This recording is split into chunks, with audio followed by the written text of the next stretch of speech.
Bonjour à tous et merci de nous retrouver pour l'intégrale de la revue de presse. Vous le savez, aujourd'hui nous sommes avec Dr Topé. Bonjour docteur. Bonjour Renaud. Très heureux de vous retrouver. Également, c'est partagé. Après 2 semaines. Après 2 semaines. Allez, avec vous aujourd'hui, on va traiter 5 sujets. On l'a dit en entrée. On démarre avec la nouvelle ordonnance qui a été adoptée en 2024, ordonnance numéro 2024-368 du 12 juin 2024, qui régit l'organisation des organisations de la société civile. Et cette ordonnance fait grincer des dents, docteur. Exactement, cette ordonnance fait grincer des dents, mais Renaud, il fallait s'y attendre, parce que pour le législateur et pour le gouvernement, il s'agit d'assainir la vie des associations civiles. Parce qu'il y a beaucoup qui font beaucoup de bêtises, excusez-moi pour le terme, c'est fort, mais c'est ce qu'il faut utiliser, parce qu'il y a beaucoup qui font beaucoup de bêtises, il y a beaucoup de dérapages au niveau des associations, il y a beaucoup qui sont fictifs, il y a beaucoup de personnes qui ont leurs entreprises, mais au lieu de créer des entreprises, des sociétés réellement pour payer les impôts, non, ils créent des associations pour ne pas payer les impôts. Vous comprenez? Donc, il y a beaucoup de dérives dans le secteur des associations civiles. Donc, c'est naturellement que le gouvernement essaie d'assainir le milieu. Mais il faut s'attendre naturellement à des grincements de dents. C'est ce qui est en cours actuellement, notamment avec la conférence de presse des guides religieux. Oui, le Conseil des apôtres de Côte d'Ivoire. Exactement, des guides religieux co-animés par, je pense, le pasteur Mohamed Sanogo et Marc-Antoine Zando. L'apôtre Marc-Antoine Zando. Exactement. Oui. Qui est le président de cette organisation. Exactement, qui ont animé une conférence de presse pour marquer leur opposition et des propositions justement pour amender cette ordonnance. Parce que pour eux, l'ordonnance ne prend pas en compte les spécificités des associations religieuses, notamment des églises ou des mosquées, qui, eux, selon eux, ne fonctionnent pas comme des associations civiles. Donc pour eux, il faut faire la part des choses, il faut séparer associations civiles et associations ou églises ou mosquées. Pour eux, il faut prendre en compte la spécificité de l'activité religieuse en Côte d'Ivoire. Au cours de cette conférence de presse qu'ils ont animée le 18 février 2025, ils ont dénoncé le fait que cette ordonnance a été adoptée sans consultation préalable avec les églises notamment. Exactement, parce que pour eux, je viens de le dire, Renaud, l'ordonnance ne prend pas en compte les spécificités de la fonction religieuse en Côte d'Ivoire. Parce que pour une église, on leur demande de faire des bilans annuels, par exemple. On leur demande de faire la promotion du genre, vous comprenez? Et donc, il y a beaucoup de points de discordance avec les guides religieux. Donc, ils l'ont exprimé. Et je pense qu'il faut revenir sur la table. Il faut s'écouter. Exactement, pour que l'ordonnance soit effectivement mise en application. Parce que s'ils ne sont pas écoutés, l'application sera difficile. Il y a tellement d'églises, Renaud. Il y a beaucoup d'églises, il y a beaucoup d'églises. Donc, naturellement, il faut assainir. Parce que, Renaud, je ne te fais pas dire, il y a beaucoup de personnes qui sont victimes d'abus dans beaucoup d'associations religieuses. Donc, c'est naturellement qu'il faut assainir le milieu. Mais il faut tenir compte de la spécificité qu'est la fonction religieuse en Côte d'Ivoire. Et justement, pour parler des points, des points d'achoppement au niveau de cette ordonnance, il y a notamment l'article 30 de cette ordonnance qui exige d'assurer dans la mesure du possible, vous l'avez dit, la promotion du genre dans la composition des organes de l'Église. Il y a un autre point qui dit que l'Église peut recevoir des dons et des legs, mais dans des conditions déterminées par décret en Conseil des ministres. Voilà, Renaud, je vais le dire terre à terre. Je pense que le gouvernement veut voir clair dans les caisses, dans les offrandes, des différentes associations religieuses. Et donc, naturellement que les guides religieux vont s'opposer à cela.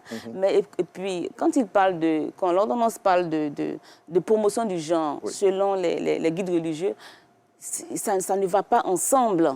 Il n'y a pas mariage entre promotion du genre, parce que quand on parle de genre, c'est quoi? C'est pas seulement la promotion de la femme.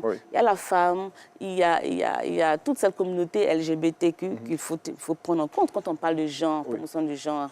Mais selon l'Église, ça ne marche pas, il n'y a pas de mariage entre les deux. Et donc, naturellement, pour eux, l'application de l'ordonnance sera difficultueuse. Ben justement, autre point encore d'achoppement, l'obligation pour l'Église de présenter à l'État chaque année, vous l'avez dit tantôt, un rapport général des activités de l'année écoulée au plus tard le 31 mars de l'année suivante, pour revenir à ce que vous aviez dit, que l'État voulait voir clair. Bon, entendez par là, l'État veut un rapport précis et clair Exactement. des activités des églises et surtout de leurs revenus. Au fait, c'est quand même une volonté de l'État d'orienter, de guider, d'avoir une mainmise quand même sur le contenu de tout ce qui est dit dans nos différents édifices religieux, Renaud. Et je pense que on le voit déjà dans d'autres pays comme la Russie, comme dans bien d'autres pays où l'État a un regard sur ce qui se passe dans les associations religieuses et civiles. Mais bon, je pense que la réalité de la Côte d'Ivoire est différente. Donc, il faut tenir compte de notre spécificité pour peut-être amender certains textes. Je pense qu'il y va de l'application même de cette ordonnance. Et c'est justement tout ce que les guides religieux demandent. Et dernier point, toute nouvelle construction d'église doit être espacée au moins d'1 kilomètre d'un lieu de culte, parce que les églises aussi, il y en a qui sont souvent concentrées dans une même zone, dans un rayon d'1 kilomètre, on peut avoir une dizaine d'églises. D'églises, exactement. Aujourd'hui, bon, on demande aux différents guides et associations religieuses d'essayer de respecter cette distance-là d'1 kilomètre. Bon, on attend de voir. Bon, en tout cas, le CACI a demandé à l'État de Côte d'Ivoire de s'asseoir à la table de négociation pour pouvoir trouver oui, parce que sinon, l'applicabilité va faire beaucoup de difficultés. Donc, il faut écouter.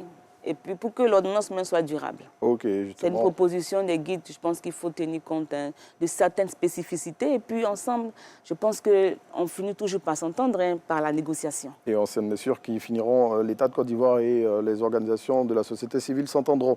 Allez, on passe à un autre sujet, celui relatif à l'intelligence économique et la Côte d'Ivoire qui se dote d'un institut de guerre économique. Oui, Renaud, un institut de guerre économique, comme dans les grands États, on le voit aujourd'hui avec les États-Unis. Vous voyez les nouvelles dispositions que prend le nouveau président américain. Mais justement, c'est dans cette stratégie-là de guerre économique de son pays. Et donc, aujourd'hui, la Côte d'Ivoire s'est dotée d'un institut pareil. Donc, il est question de faire de la veille économique, Renaud. Et donc, cela veut dire quoi? Ça veut dire que nous allons faire la promotion et protéger nos forces économiques internes. Et ensuite faire la promotion à l'extérieur de la Côte d'Ivoire. Oui. Et je pense que c'est vrai que c'est une première, mais il y a déjà le CIRES qui déjà faisait des études. Le CIRES, c'est le centre de recherche en économie et en société ici. Le centre est situé ici à Abidjan, à Cocody. Je pense que ces chercheurs-là en économie et en droit font déjà un peu de stratégie. Mais là c'est anglais guerre économique. Oui. Et donc, je pense qu'il ne faut pas être surpris de voir qu'il y aura des nouvelles dispositions. Oui. Parce que quand on fait une guerre économique, ça dit qu'on fait de la réflexion, on fait de la recherche et on propose des sillons pour protéger l'économie de la Côte d'Ivoire, aussi bien en interne, c'est-à-dire protéger les investisseurs en interne, les nationaux en interne, et aussi faciliter en externe l'image de la Côte d'Ivoire. Mais il y a beaucoup d'éléments, beaucoup de dispositions.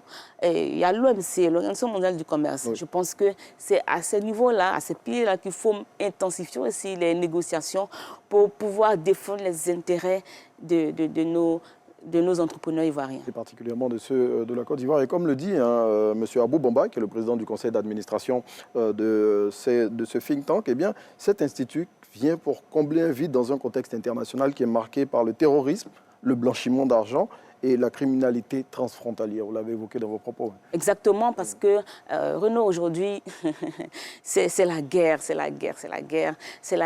l'information, c'est la guerre économique. Et